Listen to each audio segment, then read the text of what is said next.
Which camp do you mostly fall into? Do you think entrepreneurs are made or they're born?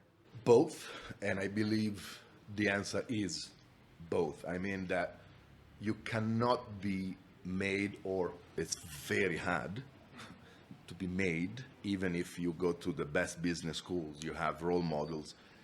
It's like someone said to me, in fact, there was a personal trainer that once told me, if you're born a gazelle, you can be a lion.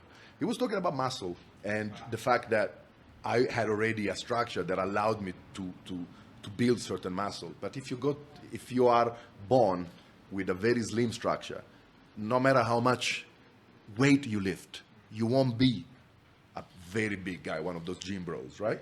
As much as you try.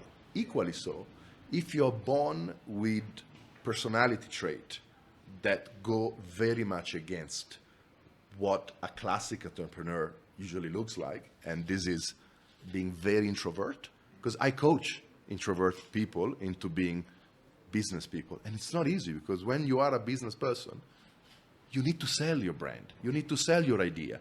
You need to sell your service. Now, that's why co-founders are there, right? So if you have an introvert person, that person could do other things in a business. You can still be an entrepreneur. But in the classic sense of the term, which is the guy that goes pitching, an entrepreneur pitches, right? I mean, if you want to have investors, donors, networks of distribution, you need to pitch your product, you need to pitch your service, and to be pitching, you need to be comfortable in front of people.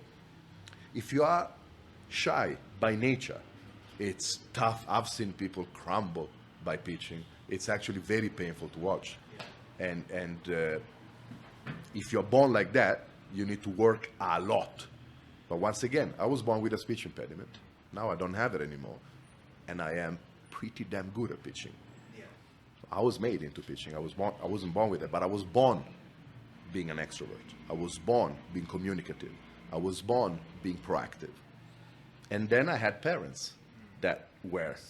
So in my opinion, I was born for myself. Okay. But then again, looking up to my dad, I could see the sort of dynamic and the sort of charisma that is part of being, a vocal entrepreneur, and that made me even more into the classic sense of an entrepreneur. But then again, that's the classic sense. If you're not born with those characteristics, you can still be an entrepreneur. You will just not do the things that require that in your face sort of personality, which I believe it's needed.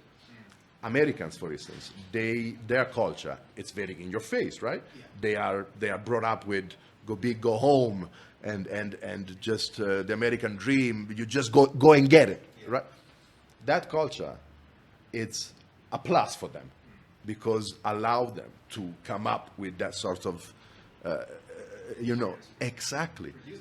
But then again, then you have cultures that don't really push for you to be vocal.